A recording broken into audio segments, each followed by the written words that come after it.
The hunger began not as a pang, but as a fact, a cold, hard, and unchanging reality, like the color of the sky or the rough grain of the wooden floor beneath our thin sleeping mats. It was the bass note of our lives, the constant hollow drone underlying every moment of every day in Aunt Miri's house. My name is Ilara, and I am 16. My sister Flora is 14. Our mother died when Flora was just a baby, a vague, whispered story of a fever that swept through our village. Our father, consumed by a grief that turned him into a ghost, followed her a year later, leaving us in the care of his only sibling, our Aunt Miri. We were told it was an act of familial duty, a kindness. We were told we were lucky. The first thing Aunt Miri did was sell our parents' small farmhouse and the scrap of land that went with it. To cover expenses, she said, her voice a dry rustle of leaves. 2 more mouths to feed is no small thing.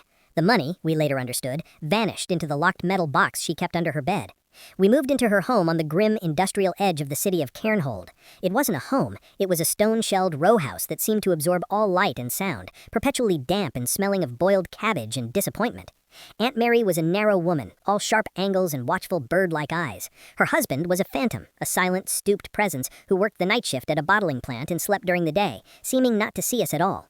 The kindness began with rations. Our portions at mealtimes were meticulously measured, half of what Flora and I had eaten before. A single slice of dry bread, a spoonful of thin porridge, 3 boiled potatoes shared between us. Growing girls need discipline more than indulgence, Aunt Miri would say, wiping her own plate clean with a precise finger. I won't have you becoming soft and greedy. Then came the chores. Before and after school, the house had to be spotless, floors scrubbed on hands and knees with vinegar water, windows polished, brass fittings gleaming. Any speck of dust, any perceived laziness resulted in a deduction from the meal. You didn't earn your supper, she'd declare, and our plates would remain empty. Flora, young and willowy, suffered first. Her cheeks, once round and rosy, grew pale and hollow. Dark smudges appeared under her large, doe-like eyes. She took to saving crumbs from her school lunch, a meager cheese sandwich provided by a government program for low-income children, and hiding them in her pocket to share with me later. We'd eat them in the dark of our shared bedroom, the stale bits tasting like a forbidden feast. I developed a system. I became an archivist of hunger. I noted the exact number of peas in our stew, 12 each. I learned to chew each bite 30 times, making the texture last, tricking my stomach. I drank copious amounts of water from the bathroom tap to fill the void. I stole packets of sugar and salt from the cafeteria, hoarding them like treasure. They provided no sustenance, but the sharp tastes on my tongue were a distraction, a proof that my senses still worked. School was both a refuge and a torture. A refuge because for 6 hours a day, we were free of Aunt Miri's watchful gaze. A torture because it was a world of normalcy that highlighted our own deepening strangeness. We watched other children buy hot cookies from the canteen, trade snacks, complain about being full. Their world was of abundance we could no longer comprehend. We became experts in concealment, layering 2 large hand-me-down sweaters to hide our thinning arms, avoiding gym class where our weakness might show, fabricating elaborate stories about big home-cooked breakfasts when friends commented on our lethargy. The only spot of color in our gray existence was Uncle Reese. He was our father's younger brother, Miri's brother-in-law. Where our aunt was angular and cold, Uncle Reese was round and warm. He visited every other Sunday, without fail, a bear of a man with a booming laugh and pockets that seemed to magically produce small wonders, a shiny apple, a bar of milk chocolate, sometimes even a little money folded discreetly into our palms. For you girls, he'd whisper with a wink, his kind, crinkled eyes full of sympathy. Get yourselves something nice. Don't tell your aunt. He was our lifeline, our sole source of unpolluted affection, and more crucially, extra calories. We lived for his visits, those brief afternoons where we'd sit in the barren backyard and he'd ask about school, about our dreams. He'd listen, really listen, and tell us stories about our father as a boy, stories Aunt Miri never shared. Your dad was the strong one, Uncle Reese said once, handing me an orange. The citrus scent was dizzyingly potent. Took care of everyone. He'd want me to look out for you. His voice grew serious. I know it's hard here. Miri, she has her ways, old-fashioned, thinks hardship builds character. But you hang on, you hear me? You're strong, like him. This won't be forever. His words were a balm. They convinced us that someone saw, someone knew. We believed with the desperate faith of the drowning that Uncle Reese was our silent ally, working behind the scenes to eventually rescue us. We concocted fantasies. He was saving money to hire a lawyer. He was looking for a better place for us to live. He was gathering evidence against Miri. The chocolate and apples were proof of his secret campaign. Our reality, however, was spiraling. Aunt Miri's discipline evolved into a system. She called it the earning house. Chores were no longer just for basic upkeep, they were manufactured labors. We'd have to unravel old sweaters and re-roll the yarn for hours, sort buckets of mixed beans, lintel by lintel, copy out pages from dense religious texts in perfect handwriting. Failure or slowness meant not just missed meals, but correction time in the damp, windowless cellar. The cellar was the heart of her cruelty. It was where the hunger became a living thing, a clawing beast in our guts. She would lock us down there for hours, sometimes overnight, for infractions as minor as a sigh she deemed disrespectful. The darkness was absolute, the silence broken only by the scuttling of unseen things and the roaring of our own starvation. We huddled together for warmth, Flora's small body trembling against mine. "Tell me a story, Ilara," she would whisper, her voice thin as thread. "A story with a feast in it." And I would. I'd conjure banquets from fairy tales and history books, groaning tables of roast meats, glistening fruits, steaming pies. I'd describe the textures, the smells, the tastes, until our mouths watered with imaginary saliva. It was a torture of its own kind, but it kept her mind occupied, kept the panic at bay. One afternoon, returning from a particularly brutal correction session, 4 hours in the cellar for a scuffed floor, I found Flora slumped at the kitchen table, listlessly picking at the single boiled carrot on her plate. Her collarbone protruded sharply against the fabric of her dress. A cold, clear fury, sharper than any hunger pain, crystallized within me. This wasn't discipline. This wasn't old-fashioned hardship. This was calculated degradation. This was watching my sister fade before my eyes. That night, as we lay on our mats, our stomachs gnawing on nothing, I made a decision. The archivist of hunger had to become a spy. "We need to know why," I whispered to Flora. "She sells our food. I see the grocery bags, half full. Where does the money go? Where did the money from our house go?" Flora's eyes widened in the dark. "Uncle Reese said to hang on. He's helping." I said, the new, cold part of me overriding my gratitude. "He gives us chocolate, but he doesn't stop it. We need to help ourselves." I began to watch Aunt Miri with a new clinical detachment. I noted the days the metal box came out from under the bed, usually after Uncle Reese's visits or on the first of the month. I listened for the tumble of the lock, the rustle of paper. I made myself smaller, quieter, more invisible than ever before. My opportunity came on a rain-lashed Tuesday. Aunt Miri had a rare appointment across town, a dental visit she grumbled about for days. Her husband was on his night shift, sleeping in their room. The house was still, pregnant with the drumming of rain on the slate roof. "Keep watch," I told Flora, positioning her by the front window with a darning needle and a sock. "If you see her coming back, cough 3 times. My heart was a frantic bird against my ribs as I slipped into Aunt Miri's bedroom. The smell of camphor and mothballs was thick. The bed was neatly made, a prison cell cot. I knelt, my thin fingers trembling, and felt under the iron frame. My hand closed on the cold metal of the box. I pulled it out. It was heavier than I expected. The lock was small but stout. I had no tools, no skill. Despair began to rise. Then I remembered a story Uncle Reese told about our father using a hairpin to fix a toy. I rushed to Miri's dresser, found a sharp hairpin in a porcelain dish, and rushed back. My hands shook. Time seemed to stretch and snap. Each second was a lifetime. I probed the tiny keyhole with the pin, feeling for a mechanism I didn't understand. A click. A tiny, merciful snick. The latch sprang open. I lifted the darkness of the cellar had never felt so absolute, yet so illuminating. The cold seeped through the stone walls and up through the dirt floor, but it was nothing compared to the glacial truth now settled in my bones. Flora's silent weeping had subsided into hitched, shallow breaths. She leaned against me, her small frame trembling not just from cold, but from a seismic shock that had shattered her inner world. "He pays her?" she finally whispered, the words a puff of frost in the black air. "The chocolate? The stories about Dad? It was all a lie?" "It was a performance," I said, my voice flat and strange to my own ears. The archivist in me was already at work, categorizing this new, horrific data. The kindness was part of the fee, to keep us docile, to keep us from looking too hard at where the real money was going. The note and the transfer slip were folded tightly in my fist, a tiny, explosive core of truth in the void. I had risked everything for them, and now they felt both invaluable and radioactive. What did one do with proof of such a betrayal? Who could we tell? The authorities Aunt Miri sneered at as busybodies? The school counselor who'd once asked about Flora's tiredness and accepted our practiced lie about trouble sleeping? "We have to run," Flora said, the words rushing out as if she'd been holding them back for years. "Now, tonight." The instinct was a live wire. Yes, run, anywhere. But the archivist, the planner, dampened the spark. "And go where, Flora? With what? We have no money, no food. We're half-starved ghosts. We'd last a night in the Cairnhold alleys before we froze, or—" I didn't finish the thought. The city was not kind to runaway children, especially ones who looked like us. "Then we tell someone. We show them the paper. And say what? That our aunt is starving us, paid by our kind uncle? They'll ask why. They'll look at us and see 2 skinny, dramatic children. They might call Uncle Reese. He'll come with his warm voice and his concerned eyes and explain it's a misunderstanding, that he sends money for our care, that Aunt Miri is strict but has our best interests at heart. They'll believe him. He's an adult, a man. We're just hungry children."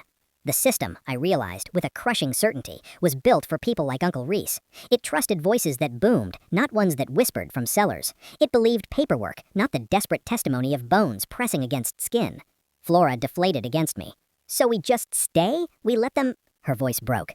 No, I said, and the word was iron. We don't stay, but we don't run blind. We need more. One note isn't enough. We need the ledger. We need all of it. We need to understand the whole transaction.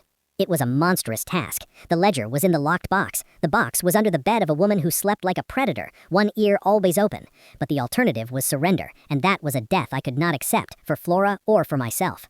The days that followed were an exercise in excruciating duality. We performed our roles in Aunt Mary's earning house with robotic precision. We scrubbed, sorted, copied. We ate our meager rations without complaint. We called her aunt with a hollow respect that made her narrow eyes glint with satisfaction. We were the quiet, grateful ones Uncle Reese's note had demanded. But inside, we were tunneling. Our minds were consumed with planning. We became students of Aunt Mary's routine, of the sounds of the house, of the rhythms of her husband's somnolent presence. We needed a large window of time, one where the box would be accessible and we would be unseen. Our salvation came from an unexpected source. Aunt Mary's dental problems, worsening, requiring a series of afternoon appointments for a root canal.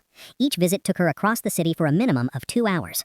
Her husband, as always, was dead to the world until his evening shift. We decided to act on the second appointment. The first was a rehearsal. We noted the exact time she left, the sound of the key in the lock, the particular silence that descended. We practiced moving through the house like smoke. On the day, my heart was a trapped bird beating against my ribs. Flora took her post by the window, a basket of mending in her lap, a plausible alibi. I carried a dust rag, moving from the parlor towards the bedrooms, a girl doing her chores. The moment Flora gave the all-clear signal, a single soft hum of a tune her mother used to sing, I slipped into the lion's den. The room smelled of her, lavender water, and something sharper, like resentment. Sunlight struggled through the grimy window, illuminating motes of dust hanging in the stale air. I didn't hesitate. I dropped to the floor, reached under the bed, and pulled the metal box into the thin stripe of light. The hairpin. My hands were steadier this time. The lock yielded after a minute of agonizing fumbling. I lifted the lid. This time, I didn't just look, I documented. I had brought a small pencil stub and a few stolen sheets of school notebook paper folded to the size of a matchbook.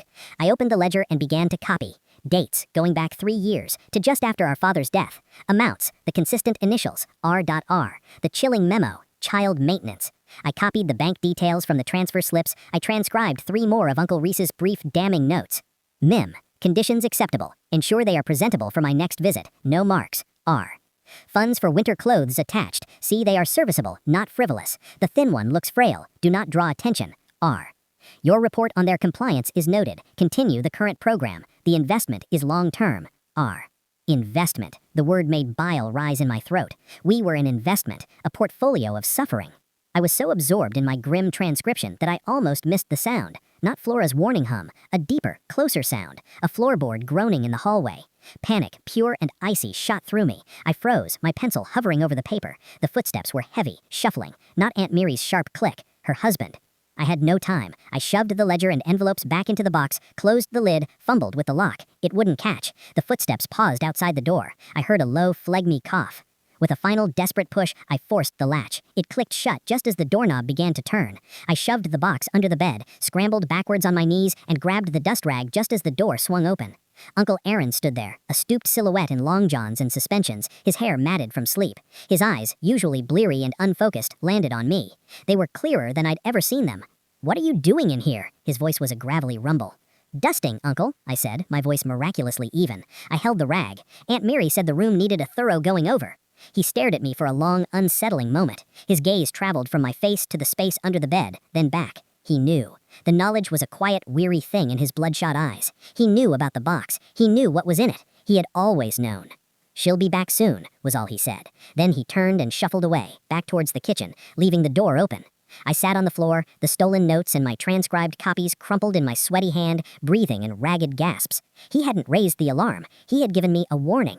He was complicit, but his complicity was a passive, cowardly thing, a sin of omission.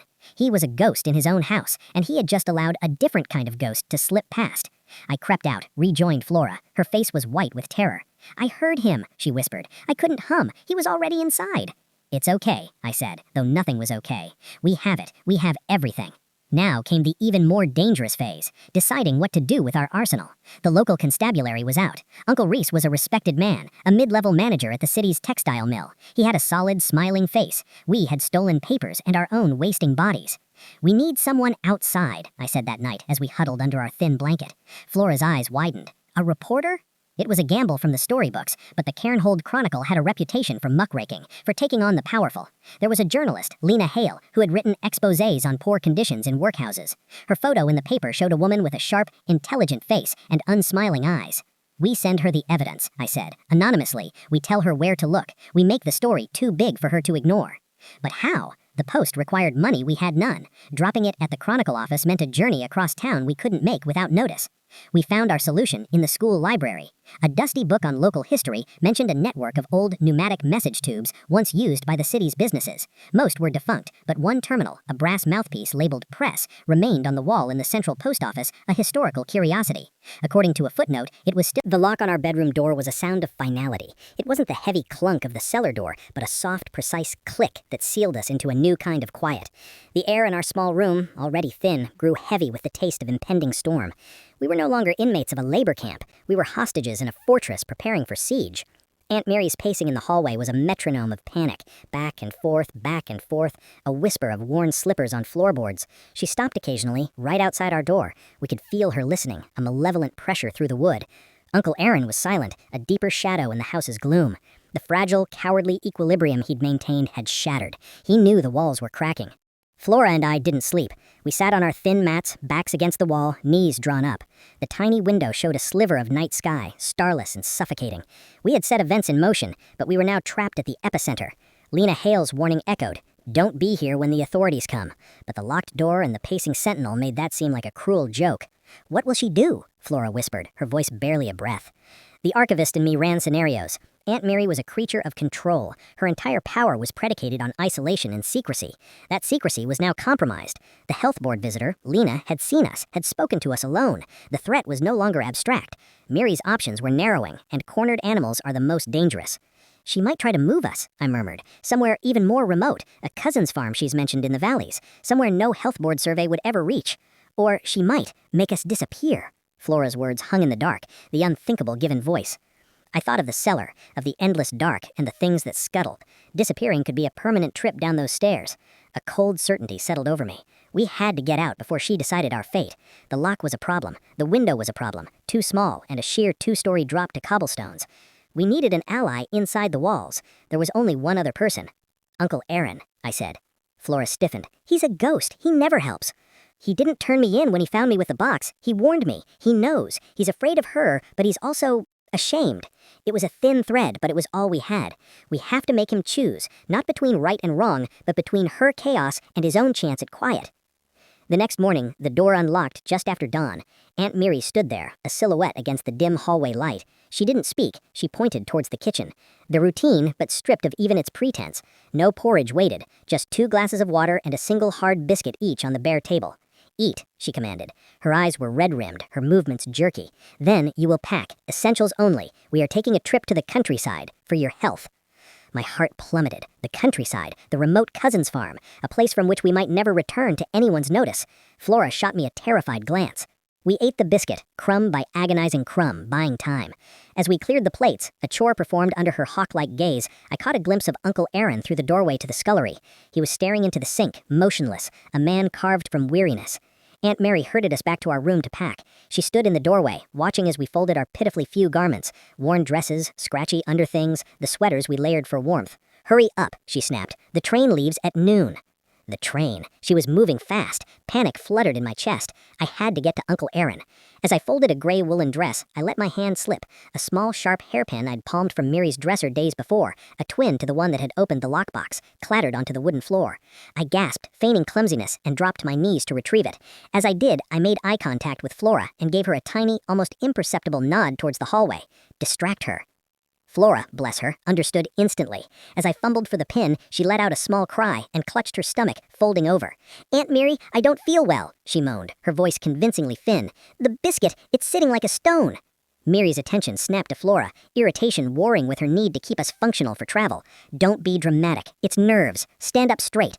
While she was focused on Flora, I slipped the hairpin into the seam of my dress and rose. "I'll get her some water," I said, moving towards the door. "Sit down," Mary barked. "I'll get it. You keep packing." She turned and marched towards the kitchen, her back rigid. It was a window of mere seconds. As soon as she was out of sight, I darted across the hall, not to the kitchen, but to the scullery. Uncle Aaron was still there, now mechanically drying a single cup. "Uncle Aaron," I hissed. He flinched, as if I'd shouted. He looked at me, his eyes wide with a rabbit-like fear. "She's taking us on a train, to the countryside, today, at noon." The words tumbled out. "If we go, you know what it means. We won't come back. And when they come looking, and they will come, you will be the one left here, with the police, with the questions, with her." I put every ounce of my desperate conviction in that last word. He blinked, his mouth working silently. I can't. You opened the door for me before. You saw the box. You know what they're doing. This is your chance. Not to be a hero, just to be quiet, to be left alone. Help us get out, and when they come, you can say we ran away, that you knew nothing, that she frightened you too." It was an appeal to his deepest desire, for the conflict to go away, for the shouting to stop, for the shame to be buried. I was offering him a path back to being a ghost, but a ghost in a house without a warden. He looked past me, towards the kitchen, where the sound of water running into a glass echoed. Fear and a faint, desperate hope warred on his face.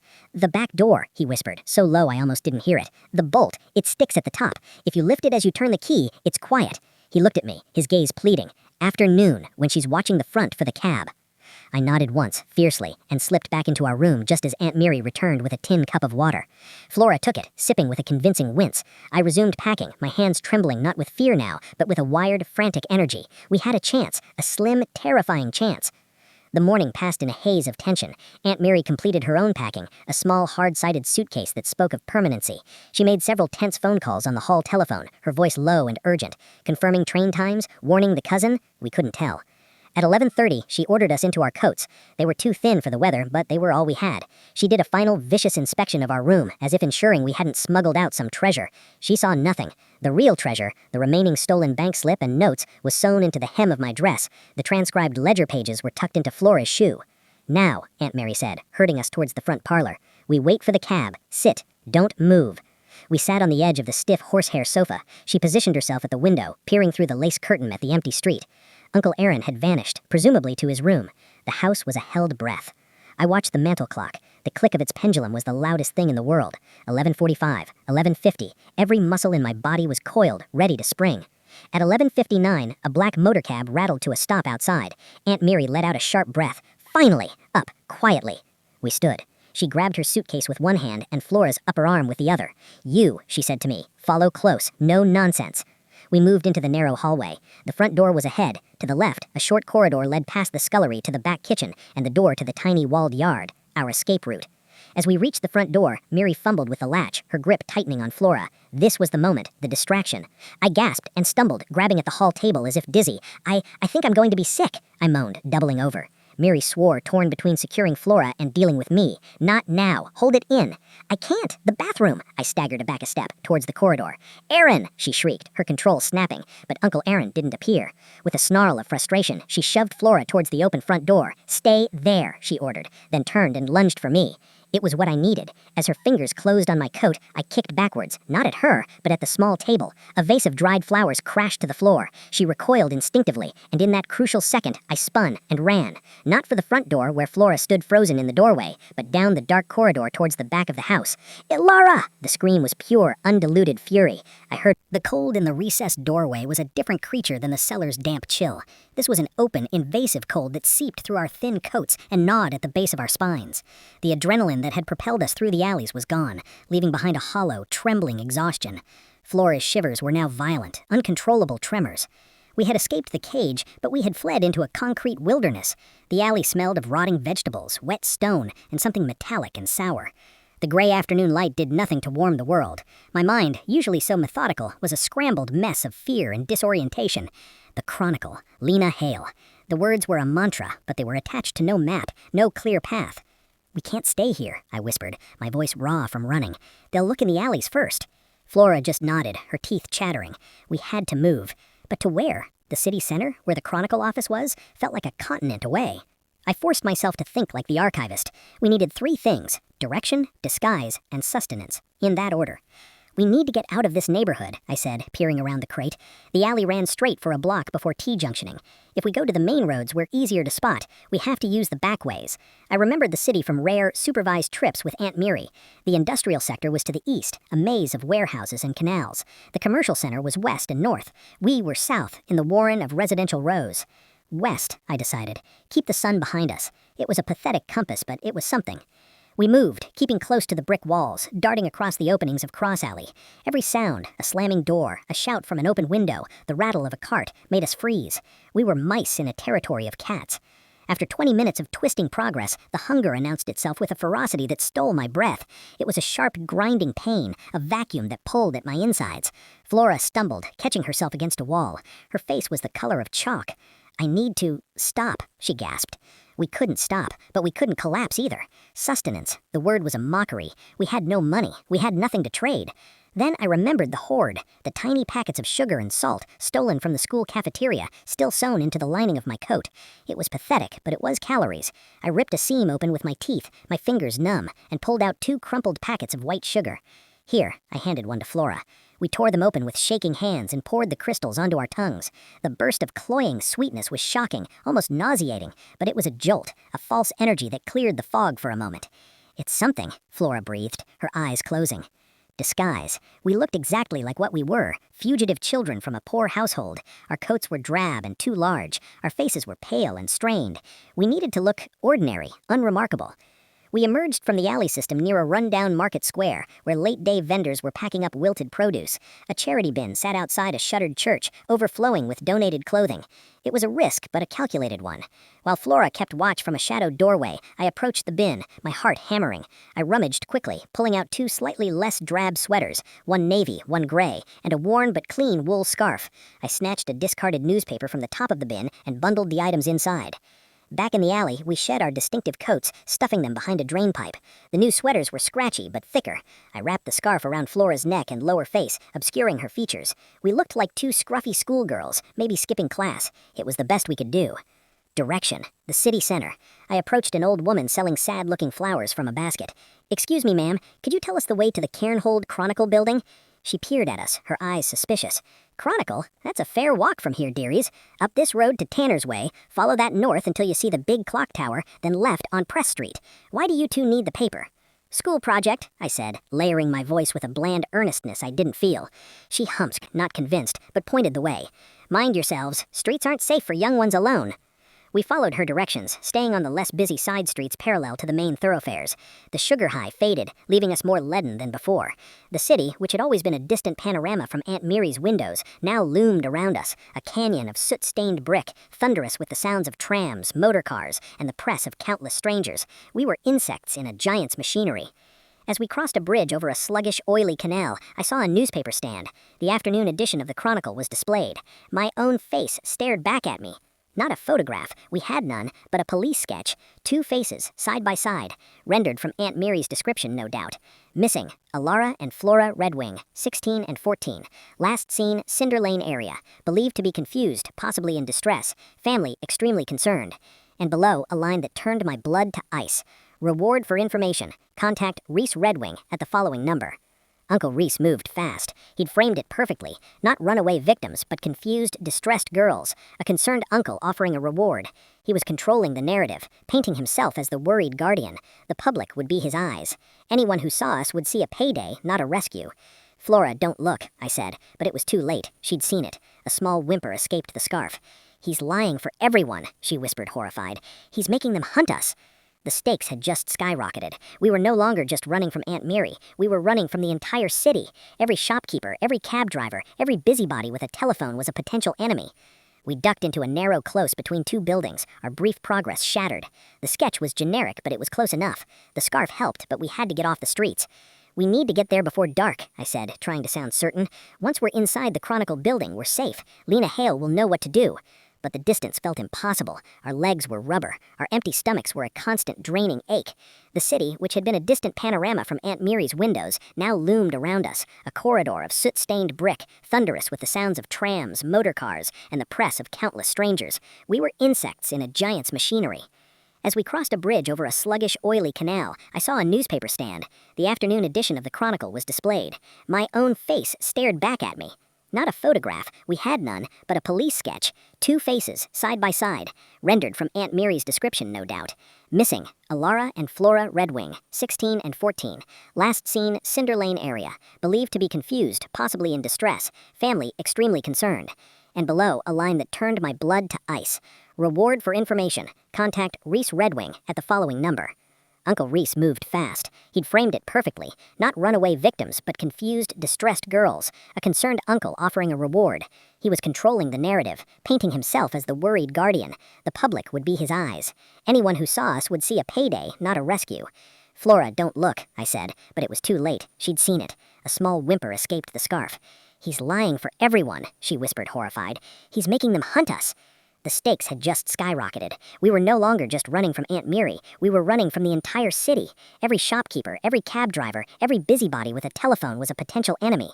We ducked into a narrow close between two buildings, our brief progress shattered. The sketch was generic, but it was close enough. The scarf helped, but we had to get off the streets. "We need to get there before dark," I said, trying to sound certain. "Once we're inside the Chronicle building, we're safe. Lena Hale will know what to do." But the distance felt impossible. Our legs were rubber. Our empty stomachs were a constant draining ache. The city, which had been a distant panorama from Aunt Miri's windows, now loomed around us, a corridor of soot-stained brick, thunderous with the sounds of trams, motor cars, and the press of countless strangers. We were insects in a giant's machinery. As we crossed a bridge over a sluggish, oily canal, I saw a newspaper stand. The afternoon edition of the Chronicle was displayed. My own face stared back at me. Not a photograph, we had none, but a police sketch. Two faces. The noise hit first, a cacophony of clattering typewriters, ringing telephones, and the low, urgent rumble of men's voices. The smell was second, a potent cocktail of printer's ink, cheap cigars, dust, and stale coffee. The Cairnhold Chronicle newsroom was a temple of organized chaos, a world of stark electric light and looming paper-strewn desks. It was the absolute antithesis of Aunt Miri's silent, starving house. Lena Hale steered us through the chaos with the authority of a ship's captain navigating a storm. Reporters glanced up, their eyes sharp with curiosity, but no one stopped her. We were two flotsam children in a river of hard-bitten adults. She led us into a small, glass-walled office, shutting the door firmly behind us. The relative quiet was a shock. She pointed to two worn wooden chairs. "Sit. Don't talk yet." She left the office for a moment, returning with a thick wool blanket that she draped around my shivering shoulders and two chipped mugs of steaming, sweet, milky tea. "Drink, slowly, it's hot." The heat from the mug seeped into my frozen fingers. The first sip was a scalding miracle, the sugar an immediate, life-giving jolt to my system. Flora cradled her mug, her eyes wide, taking in the shelves of books, the framed front pages on the wall, the Underwood typewriter on Lena's desk, like a talisman. Lena sat behind the desk, leaning forward, her sharp face all business. "Start from the alley, after I left." The story spilled out of us in fragments. The lock on the door, the planned trip to the countryside, Uncle Aaron's whispered help, the flight, the sugar, the sketch in the paper, the cab driver, the fire escape, Uncle Rice's voice on the wireless. Lena listened without interruption, taking rapid notes on a stenographer's pad. When we finished, she sat back, her expression grim. "He's good, your uncle. The concerned relative act is textbook. The reward turns the public into his militia, and the distressed, confused narrative preempts anything you might say." She tapped her pencil on the pad. "You have the originals, the bank slip, his notes?" "Hidden, in the cellar," I said, behind a loose brick, wrapped in wax paper. She nodded, a flicker of approval in her eyes. "Smart.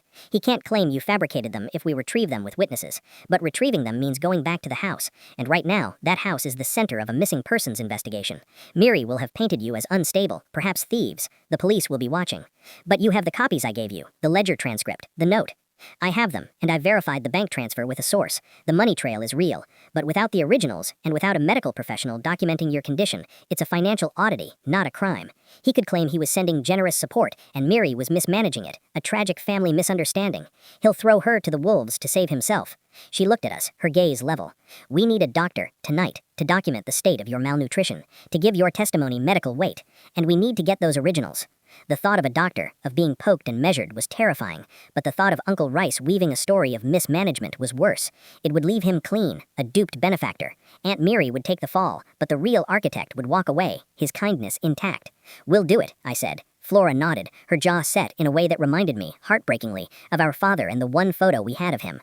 "Good." Lena stood. "First, the doctor. I have a friend, Dr. Ezra Vance. He runs a free clinic in the Meridian Ward. He doesn't ask questions the authorities would like answered. He'll see us after hours." She fetched two stale but blessedly buttered rolls from the break room. We devoured them, the simple food tasting like a king's feast, though my shrunken stomach rebelled slightly at the unaccustomed richness. An hour later, we were in the back of a borrowed newspaper delivery van, rattling through the dark streets. Lena drove with a focused intensity. The clinic was in a poorer district, a shabby storefront with a dim light burning inside. Dr. Vance was a tired-looking man with gentle hands and sad eyes. He didn't speak much as Lena explained the situation in low tones. He simply nodded and gestured for me to sit on the examination table. The exam was clinical, quiet, and profoundly shaming. He measured our height and weight, his mouth tightening at the numbers. He checked our heart rates, our blood pressure, listening with his stethoscope to hearts that must have sounded faint and tired. He examined our skin for elasticity, pinching the flesh on our arms. He looked into our eyes with a light, checked our gums. "Severe protein-calorie malnutrition," he said finally, his voice soft but precise. "Stunted growth in the younger one. Evidence of prolonged micronutrient deficiency. Muscle wasting. Bradycardia." He looked at Lena. "This isn't neglect. This is systematic deprivation over a period of years." He typed up his findings in triplicate, his typewriter keys snapping in the quiet room.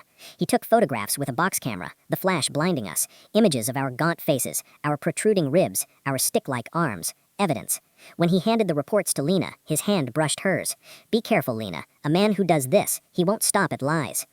Back in the van, with the damning medical reports in a folder on the seat, Lena outlined the next, more dangerous step. The house. We need those originals, and we need to get them before Miri finds them or the police turn the place inside out. "She'll be there," I said, "or the police will." "The police are looking for missing girls, not evidence in a hidden brick. Their search will be cursory. And Miri, she'll be distracted, fielding calls from the press, from Rice, from the constables. She's a cornered animal, but her focus will be on the story, not the seller." She glanced at me. "You know the house, the alley approach. Can you get in and out unseen in 5 minutes?" The thought of returning to Cinder Lane made my skin crawl, but the image of Uncle Rice's smug, benevolent face on the wireless steadied me. "Yes, through the backyard. The gate latch is broken. It just looks closed. I'll create a diversion at the front door, a concerned citizen with a tip about seeing you girls elsewhere in the city. It will draw her out, get the constable on the beat to engage her. You," she looked at me, then at Flora. "You both go. You know where the brick is. 2 pairs of eyes are faster. In and out." It was a huge risk, but we were all in now. There was no turning back. An hour later, the van idled in a dark service lane 2 streets over from Cinder Lane. The night was cold and clear, the moon a sliver of ice. Lena handed me a small, powerful electric torch. 5 minutes, not a second more. I'll be at the front door at 10:05 precisely. When you hear a woman's raised voice, that's your signal to move. Flora and I slipped from the van. The familiar, hated streets felt like a dreamscape, every shadow holding a memory of hunger or fear. We moved silently, 2 ghosts returning to our graves. The back alley was deserted. The gate to Aunt Miri's yard hung slightly ajar, just as I remembered. We slipped through, into the tiny brick-walled space. The back door loomed. It was locked, of course. The noise hit first, a cacophony of clattering typewriters, ringing telephones, and the low, urgent rumble of men's voices. The smell was second, a potent cocktail of printer's ink, cheap cigars, dust, and stale coffee. The Cairnhold Chronicle newsroom was a temple of organized chaos, a world of stark electric light and looming paper-strewn desks. It was the absolute antithesis of Aunt Miri's silent, starving house. Lena Hale steered us through the chaos with the authority of a ship's captain navigating a storm. Reporters glanced up, their eyes sharp with curiosity, but no one stopped her. We were 2 flotsam children in a river of hard-bitten adults. She led us into a small, glass-walled office, shutting the door firmly behind us. The relative quiet was a shock. She pointed to 2 worn wooden chairs. "Sit. Don't talk yet." She left the office for a moment, returning with a thick wool blanket that she draped around my shivering shoulders and 2 chipped mugs of steaming, sweet, milky tea. "Drink. Slowly. It's hot." The heat from the mug seeped into my frozen fingers. The first sip was a scalding miracle, the sugar an immediate, life-giving jolt to my system. Flora cradled her mug, her eyes wide, taking in the shelves of books, the framed front pages on the wall, the Underwood typewriter on Lena's desk, like a talisman. Lena sat behind the desk, leaning forward, her sharp face all business. "Start from the alley, after I left." The story spilled out of us in fragments, the lock on the door, the planned trip to the countryside, Uncle Aaron's whispered help, the flight, the sugar, the sketch in the paper, the cab driver, the fire escape, Uncle Rice's voice on the wireless. Lena listened without interruption, taking rapid notes on a stenographer's pad. When we finished, she sat back, her expression grim. "He's good, your uncle. The concerned relative act is textbook. The reward turns the public into his malicious